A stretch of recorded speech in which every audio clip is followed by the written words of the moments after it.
चलिए आप सभी का वापस से स्वागत है मध्य प्रदेश की जीके एमसीक्यू सीरीज में। हम डेली सीरीज में 20 क्वेश्चंस को 20 एमसीक्यूज को डिस्कस करते हैं। तो चलिए सबसे पहला आज का क्वेश्चन कौन सा है उसे देखते हैं। गोटमार मेला मध्य प्रदेश के किस जिले में लगता है? जो गोटमार फेयर है ये मध्य प्रदेश के किस डिस्ट्रिक्ट में लगाया जाता है? तो ये छिंदवाड़ा जिले में लगता है। गोटमार फेयर कहाँ लगता है? छिंदवाड़ा डिस्ट्रिक्ट में लगता है। अगर आपसे पूछ लिया जाए गोटमार का मेला कहाँ लगता है? छिंदवाड़ा जिले में। उसके बाद नेक्स्ट क्वेश्चन देखें। नेक्स्ट क्वेश्चन है ध्रुपद केंद्र मध्य प्रदेश के किस स्थान पर है? ध्रुपद जो सेंटर है वो एमपी में कहां पर है? तो वो एमपी में आपको भोपाल में देखने को मिलेगा। ध्रुपद सेंटर कहां पर है? भोपाल में है।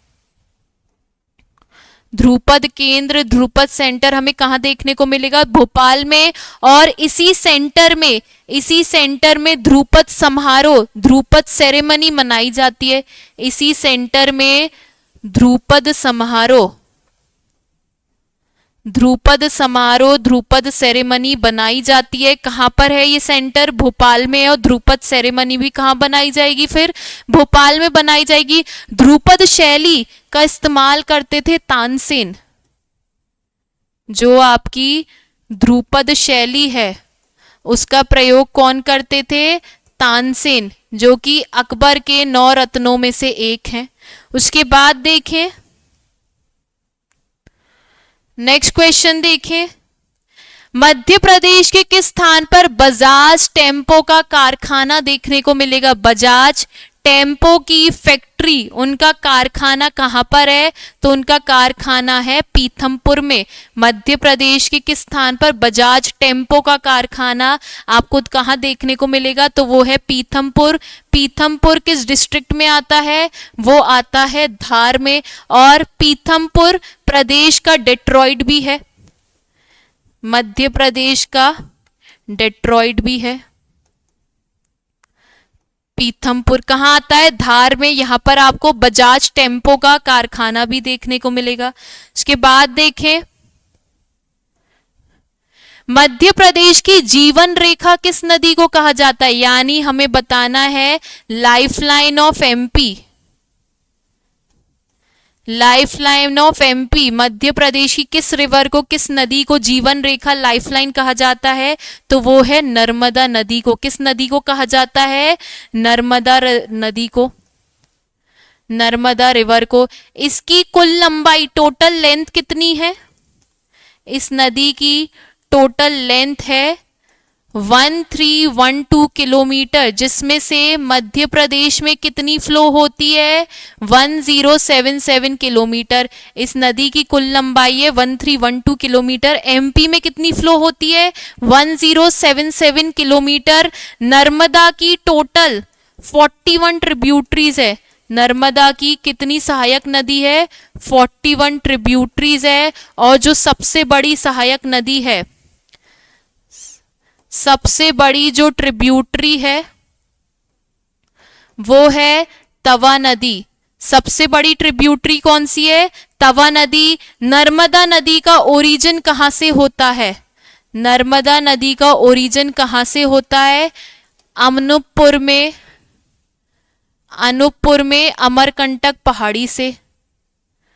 अनूपपुर में अमरकंटक पहाड़ी से इसका उद्गम होता है, इसका ओरिजिन होता है।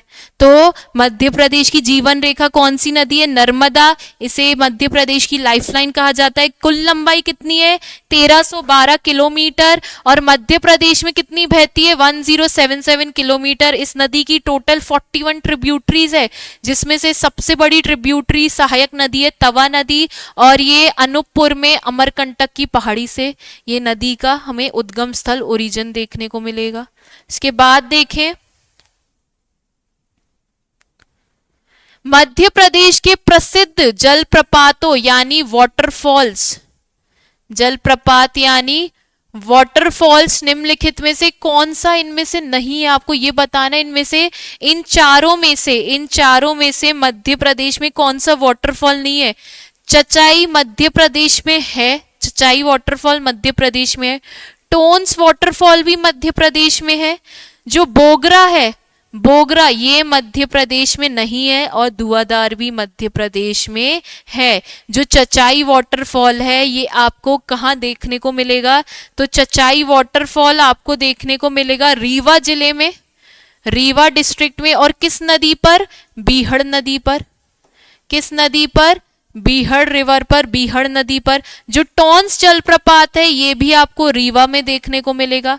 टॉन्स जलप्रपात कहाँ देखने को मिलेगा? रीवा में देखने को मिलेगा। किस नदी पर?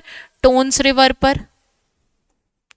जो धुआंधार वाटरफॉल है ये भी मध्य प्रदेश में है, धुआंधार वाटरफॉल भी मध्य प्रदेश में है। ये आपको जबलपुर के भेड़ा घाट में देखने को मिलेगा, जबलपुर के भेड़ा घाट में देखने को मिलेगा। और किस नदी पर? नर्मदा नदी पर। किस नदी पर है ये वाटरफॉल? नर्मदा नदी। लेकिन जो बोगरा वाटरफॉल है ये मध्य प्रदेश में नहीं है, बोगरा वाटरफॉल मध्य प्रदेश में नहीं है।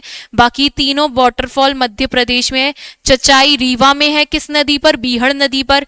टोन्स ये भी रीवा में है, किस नदी पर? टोन्स नदी पर। और धुआंधार ये भी मध्य प्रदेश में जबलपुर के भेड़ा घाट में है, किस नदी पर? नर्मदा नदी पर। उसके बाद देखें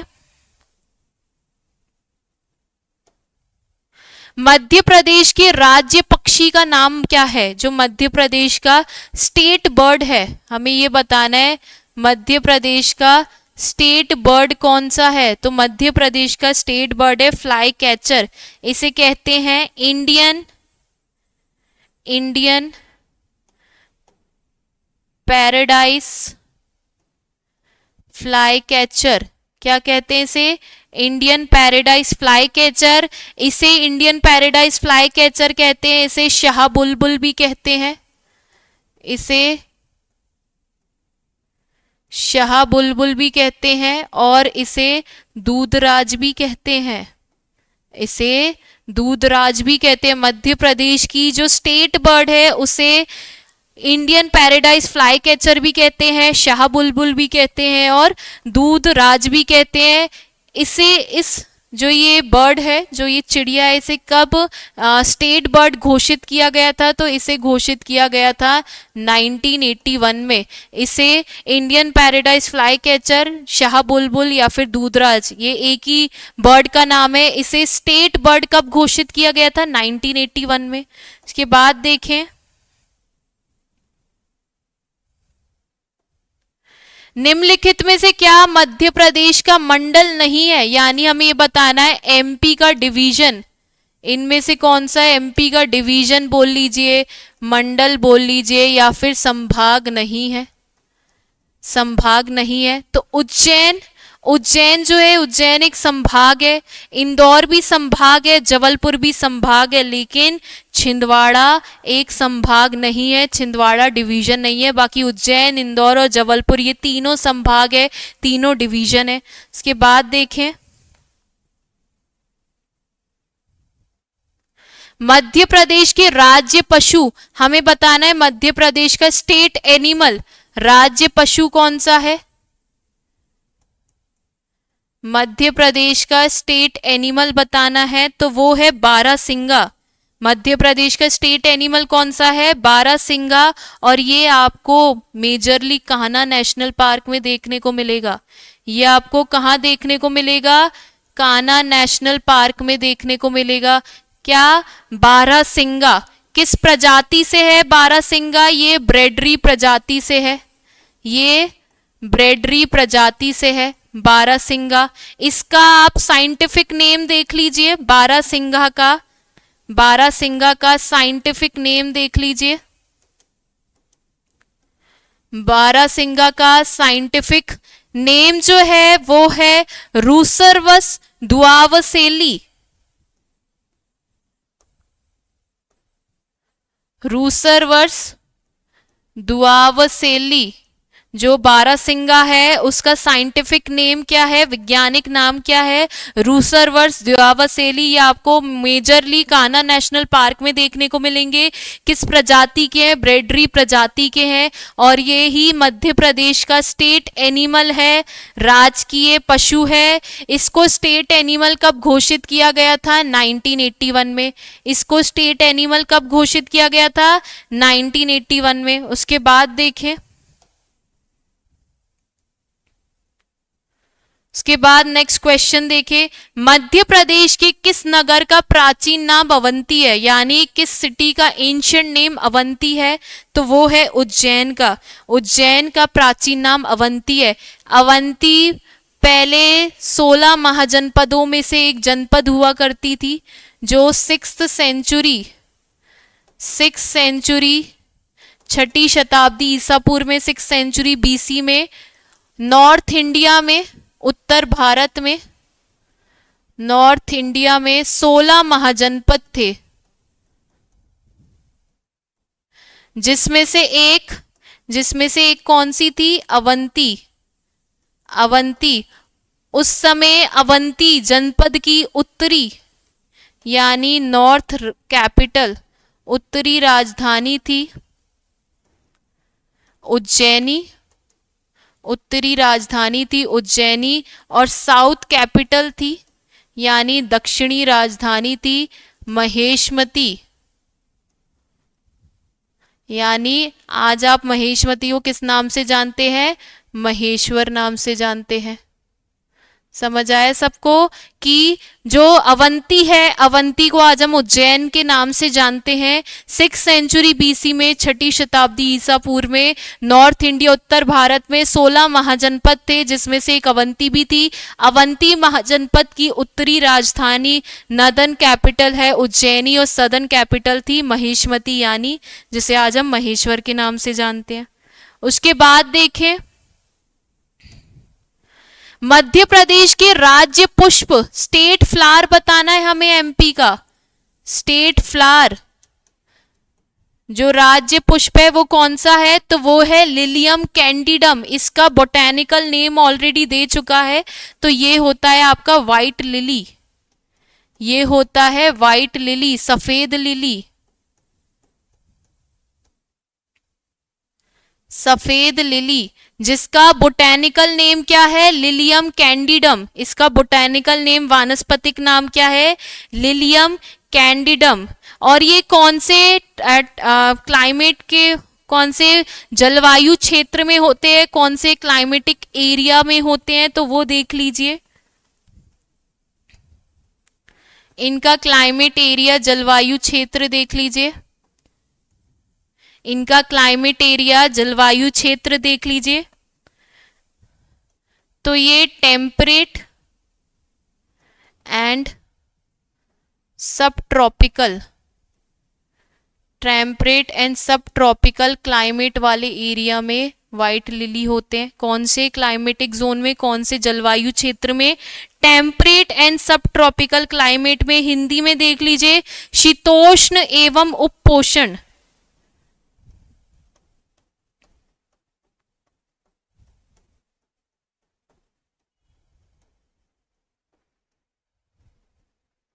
शीतोष्ण एवं उपपोषण जलवायु क्षेत्र में व्हाइट लिली होते हैं। यही मध्य प्रदेश के स्टेट फ्लावर है, राजकीय पुष्प है। इसका जो बोटेनिकल नेम है, वानस्पतिक नाम है, वो है लिलियम कैंडिडम। इसके बाद देखें, नेक्स्ट क्वेश्चन है, मध्य प्रदेश का राज्य वृक्ष हमें बताना है। मध्य प्रदेश का स्टेट ट्री कौन सा है? तो वो है बरगद। बरगद का tree, banyan tree. Madhya Pradesh का स्टेट ट्री कौन सा है? बरगद का पेड़, बैनियन ट्री इसका स्टेट ट्री है। इसका जो बोटेनिकल नेम है, बैनियन ट्री का बोटेनिकल नेम देख लीजिए।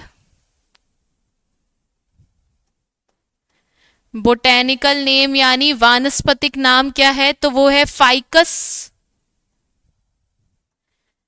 बैंगलेंसिस। फाइकस वैन गिलेंसिस, ये इसका बोटेनिकल नेम है, बैनियन ट्री का, बरगद के पेड़ का, जो कि मध्य प्रदेश का राजकीय वृक्ष है, स्टेट ट्री है। उसके बाद देखें नेक्स्ट क्वेश्चन है, किस शहर का प्राचीन नाम दशपुर है, यानी किस शहर का एंशियंट नेम दशपुर है, तो वो है मंदसौर। मंदसौर का एंशियंट नेम क्या था, दशपुर। और यहाँ पर दशपुर में किस वंश ने राज किया था, तो वो किया था औलिकर डायनेस्टी ने। औलिकर डायनेस्टी, औलिकर वंश ने मध्य प्रदेश के दशपुर वाले क्षेत्र पर राज किया था, और दशपुर को आज हम मंदसौर के नाम से जानते हैं। दशपुर का जो मंदसौर का प्राचीन नाम, एंशियंट नेम क्या था, दशपुर था। उसके बाद देखें नेक्स्ट क्वेश्चन है, कर्क रेखा यानी tropic of cancer Madhya Pradesh के किस जिले से नहीं गुजरती है, हमें ये बताना है किस जिले से नहीं गुजरती है ट्रॉपिक ऑफ कैंसर, तो मंदसौर से, ये मंदसौर से ही नहीं गुजरती है। मंदसौर से ये ट्रॉपिक ऑफ कैंसर कर्क रेखा नहीं पास होती है, बाकी उज्जैन से गुजरती है, रतलाम से गुजरती है, विदिशा से गुजरती है। और जो ट्रॉपिक ऑफ कैंसर है, जो ट्रॉपिक ऑफ कैंसर है यानी कर्क रेखा है, वो मध्य प्रदेश के 14 जिलों से गुजरती है। मध्य प्रदेश के 14 डिस्ट्रिक्ट से पास होती हुई जाती है, लेकिन ये मंदसौर से पास नहीं होती, बाकी उज्जैन, रतलाम और विदिशा से पास होती है। उसके बाद देखें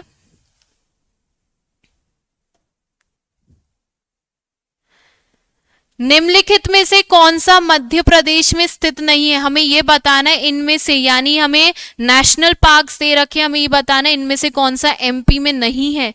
तो जो माधव नेशनल पार्क है ये मध्य प्रदेश के शिवपुरी में है। संजय राष्ट्रीय उद्यान भी मध्य प्रदेश के सीधी जिले में है। बांधवगढ़ राष्ट्रीय उद्यान नेशनल पार्क भी मध्य प्रदेश के उमरिया डिस्ट्रिक्ट में है, लेकिन जो आपका बांदीपुर राष्ट्रीय उद्यान है ये एमपी में नहीं है। जो बांदीपुर राष्ट्रीय उद्यान है कहाँ आता है, ये कर्नाटका में आता है। बांदीपुर राष्ट्रीय उद्यान कहाँ आता है, कर्नाटका में आता है। अब ये देख लीजिए माधव नेशनल पार्क की स्थापना की गई, माधव नेशनल पार्क की स्थापना कब की गई, 1958 में। माधव नेशनल पार्क की स्थापना कब की गई, 1958 में। संजय नेशनल पार्क यानी संजय राष्ट्रीय उद्यान की स्थापना कब की गई, 1983 में। कब की गई, 1983 में। और किस जिले में है ये, सीधी डिस्ट्रिक्ट में है, सीधी जिले में है। इस राष्ट्रीय उद्यान को टाइगर प्रोजेक्ट में कब शामिल किया गया, इस राष्ट्रीय उद्यान को टाइगर प्रोजेक्ट में कब शामिल किया गया वो देखें। इसे टाइगर प्रोजेक्ट में कब शामिल किया गया था, कब इंक्लूड किया गया था, 2008 में। टाइगर प्रोजेक्ट में से कब इंक्लूड किया गया था, 2008 में इसे टाइगर प्रोजेक्ट में इंक्लूड किया गया था।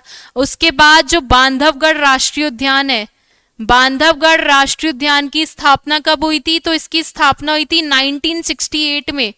कब हुई थी इसकी स्थापना, 1968 में। और बांधवगढ़ राष्ट्रीय उद्यान को टाइगर प्रोजेक्ट में कब शामिल किया गया, बांधवगढ़ राष्ट्रीय उद्यान नेशनल पार्क को टाइगर प्रोजेक्ट में शामिल किया गया था 1994 में। तो हमने देखा माधव नेशनल पार्क जो कि शिवपुरी में है, इसकी स्थापना हुई थी 1958 में।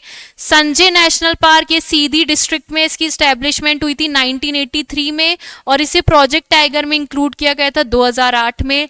बांधवगढ़ राष्ट्रीय उद्यान ये उमरिया जिले में है, इसकी स्थापना हुई थी 1968 में और इसको टाइगर प्रोजेक्ट में कब शामिल किया गया था, इसको टाइगर प्रोजेक्ट में शामिल किया गया था 1994 में। लेकिन जो बांदीपुर नेशनल पार्क है ये आपका कर्नाटका में है, मध्य प्रदेश में नहीं है।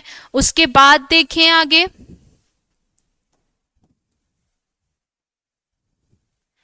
नेक्स्ट क्वेश्चन है कर्मा। जो कर्मा नृत्य है ये किस जाति से संबंधित है, जो कर्मा डांस है ये बेसिकली एक आदिवासी नृत्य है, ये एक ट्राइबल डांस है। तो ये आपका गोंड जनजाति से है, गोंड और बैगा दोनों जनजाति से संबंधित है, गोंड और बैगा दोनों जनजाति से संबंधित है। कौन सा नृत्य, कर्मा नृत्य। और ये बेसिकली ये आदिवासी नृत्य, ये ट्राइबल डांस, ट्राइबल डांस, आदिवासी नृत्य। ये मध्य प्रदेश के मंडला जिले में होता है। मध्य प्रदेश के मंडला जिले में होता है। किन जनजातियों के द्वारा? गोंड और बैगा। गोंड और बैगा ये दोनों जनजाति कर्मा नृत्य करती हैं। उसके बाद देखें,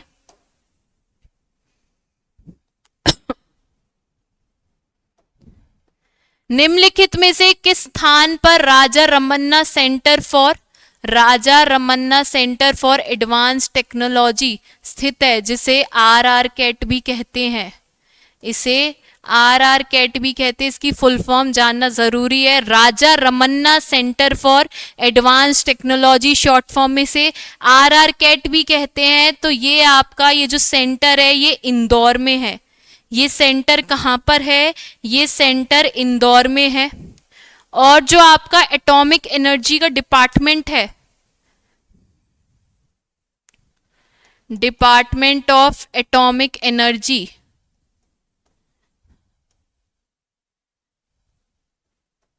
डिपार्टमेंट ऑफ एटॉमिक एनर्जी, परमाणु ऊर्जा विभाग, परमाणु ऊर्जा विभाग, डिपार्टमेंट ऑफ एटॉमिक एनर्जी की एक यूनिट है, एक इकाई है। आरआर कैट क्या है? परमाणु ऊर्जा विभाग की एक ये यूनिट है, उसकी इकाई है।